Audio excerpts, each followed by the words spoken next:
seems to be fraud everywhere, unfortunately, in government. And so you're doing all this positive work, but you're also, of course, now looking into fraud. I think the president in the State of the Union mentioned we're going to be spending more time on this. Yeah. I think there's a couple of major areas. One area was the pandemic fraud at the SBA. I remember everyone applying for these things and getting free money. And I actually told my companies not to. Maybe I was naive. I thought, guys, if we don't really need it, maybe we shouldn't be taking this money. But a lot of people took it. I have all sorts of stories just from my acquaintances of friends about crazy ways they seem to have stolen money from the government. What are we going to do anything about this? Well, under the Biden administration, no. The Biden administration tried to forgive those loans, sweep it under the rug to the tune of about $200 billion. Now think about grift. That's right. It's massive.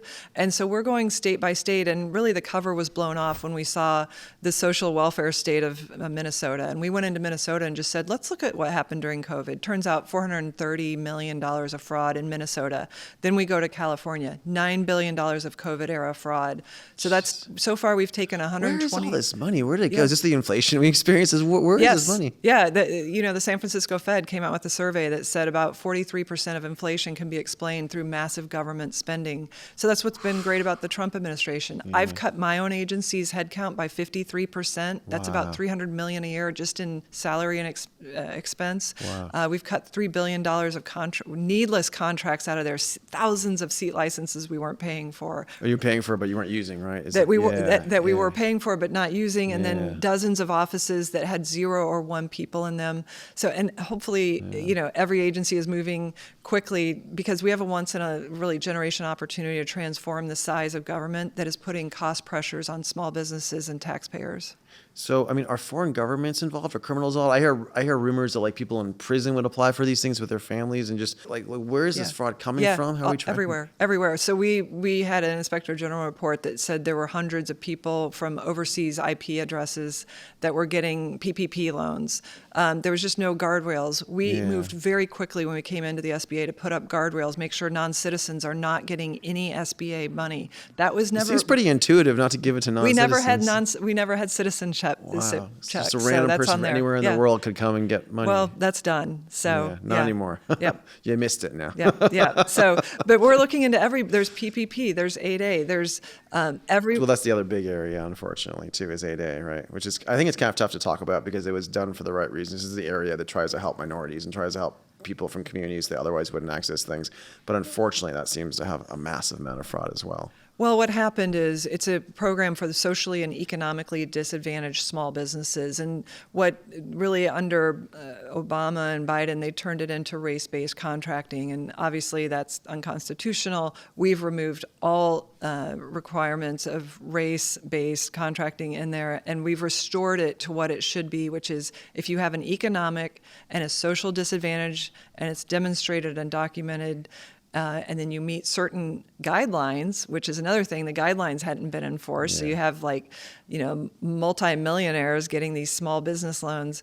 We're getting DEI contracting out of the federal government once and for all, but it's a massive lift. Let's be clear. It's $40 billion worth of annual contracting. And it's just a huge amount of money. And it seems like even though you got rid of 53% of people, a lot of people left working for the SBA are not going to necessarily agree with you. They're going to want to keep doing this. Obviously, when you first started, they kept doing it until you stopped them. How do you make sure it's still not going on? You guess you get all the reports and you order it, and do you feel like it really is stopping, or is just people might be hiding and tricking you? How's that work? Well, we're structurally going to be changing the program, and we're first of all rooting out the fraud, understanding how it started, and then we'll be reforming it to make sure that it doesn't happen again. That's why we brought in Palantir to help create the ontology around how these people got into the program that don't meet the requirements, don't even come close to meeting how can a small business have $1 billion worth of contracts? That's not a small business. And that's certainly not socially and economically disadvantaged. Yeah, no, it's interesting. Before we started Palantir, the thing we learned how to do was stop the fraudsters at PayPal, right? The Chinese and Russian mafia were stealing all of our money, made our competitors go bankrupt. I was just an intern back then, and when we were founding Palantir, it was from the lessons from fraud. And actually, early on in it, I remember talking first to the Bush administration at the end, and then to the Obama administration. And even President Obama was like, yeah, we probably should use it against fraud. And then the people around him, like Valerie Jarrett, like, no way, we don't want to look into any of this. And I don't want to accuse her of necessarily being tied to these people, but I do think there were some people that knew it was kind of going to their friends, and they just didn't want to look into it. It's kind of crazy, right? The extent of just how much grift goes through these things. We just removed 150 Washington, D.C. based so-called small disadvantaged businesses from the program because they were neither small nor disadvantaged, but they were Washington cronies. That's right, every year. But people say the wealthiest zip codes in the country are the ones around Washington, D.C., because there's just so much money that you take from not you, but the government takes from all of us and just gives it out around here, right? No, that's a fact. I remember there's a woman named Margarita Howard. Did you hear about this one? She lived in a 14,000 square foot mansion after her company secured hundreds of millions of 8A.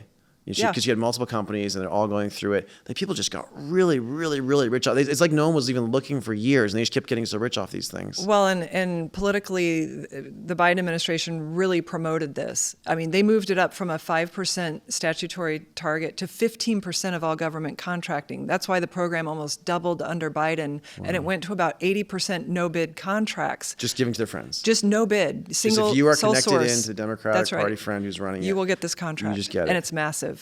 And there won't be any checks and balances on you, so you'll never be verified. That's why we're doing the first audit of this program in 45 years. It's never been looked at.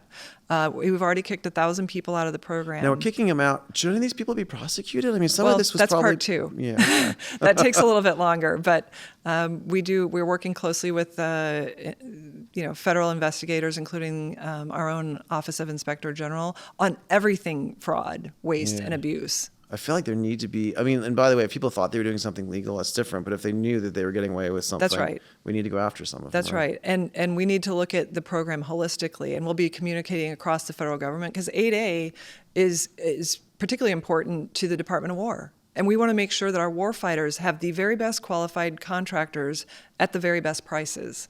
And what happens when people defraud the government through these programs is they put a markup for themselves in there, and then they do a pass-through. They have some kind of so-called pass-through that actually does the work. And that can't prevail because it's doubling the price of all of our defense. We all hear stories about this. I've built a few of the big new defense companies doing really well, and we all hear stories constantly where someone wants to do something and it has to be given to an 8A, and so they'll have a woman of a different race that they'll call, and she'll handle the phone call, and she'll and it's crazy. And by the way, there's stuff where it's like, oh well, there's tribes in Alaska that automatically get a certain amount of contracts, and you just have to and they think, Joe, if you have your company tied to them and give them 10%, then you can get the contract automatically. And I've actually never done it, even though a lot of people I know have, because it just seems unethical. Like, what should things really work this way? Well, it doesn't. It's not supposed to work that way. 51% of the work is meant to be done by the small business, by the small socially and economically disadvantaged business. But we're seeing cases of 0 or 10% being Everyone's done. Been doing this forever. That's right. I mean, it's transformative. It needs to be done. It should have been looked at decades ago. But this is why I came to Washington. I think it's why a lot of us came to Washington, because we always knew there was something wrong here. And just to dig in a little bit on the Palantir stuff, I'm not running the company anymore, but I'm really proud of the guys there. So they're going to come in, they're going to get all the data to help you see what's going on. They're going to run things, look into can you tell us a little more about what you were doing with them? Yeah, I mean, just to protect kind of our investigation, I'd be very high level, but the goal is to create a replicable model that we can apply to other parts of not just our agency, but to share that broadly across the administration. So you'll see traces of this is just fraud, and then let's use this to go looking at things. Yeah, or maybe this person's connected in another program. They're exploiting different programs. Once you find someone who's potentially dirty or likely dirty, then this is how you do these investigations in general. So I even remember back from the days of PayPal, you'd find one compromised account and what are they working with, what's similar to their patterns, who are they tied to, and then you kind of crawl the network, right? That's the beauty of AI, recognizing the patterns, of course, and identifying them and putting the connections together, bringing all the data sets, the pieces of data associated with that one unique person together. And what we're seeing is there's real patterns here. I really think this is an optimistic take on AI. It seems like fraud will be a lot harder to hide once you have AI that has time to look at everything and see what's going on, and then say, by the way, you usually want to look at these things, because the AI is not making any final decisions. It's just helping you bring data and look at it that you might not say, oh, wait a second, that is kind of sketchy. Let's look into it, right? That's right. We have to overlay our judgment, bring that to bear, and say, okay, was this the aim of the program? Compare it to the statute, go back through and see how the program was modified or changed, who was responsible. It helps us also with quality control within our personnel. Who was making these decisions that created the exceptions? They might have a mole. That's right. So you have all the touches on it recorded, and you can see where the program maybe broke down just through lack of definition of rules. And we're going to make this a much more rules-based program, automated, so that you can't influence your local business development contract.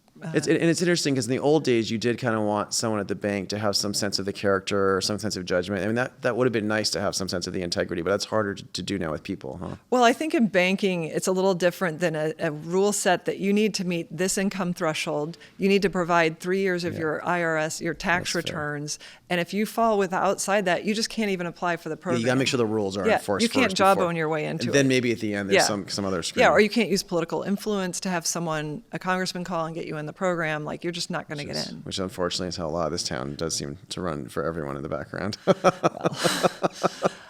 I think we're cleaning it up pretty quickly, and I think it's stunning to see the Democrats remain seated when we talk about rooting out the wasteful abuse of taxpayer dollars. It's just there's so many people on their side who are their donors and their get out the vote people that are tied to this grift, right? And we saw $150 billion of NGO grift that I'm aware of from the California Democratic Party, from the Biden administration, from Stacey Abrams, from all these different people.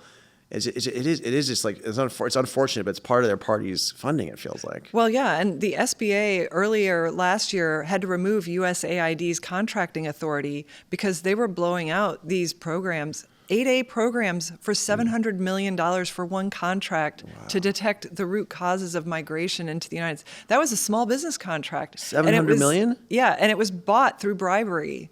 So this is what was going on at USAID, and it was interesting how much Democrats were trying to protect USAID. Well, those were the friends getting the money.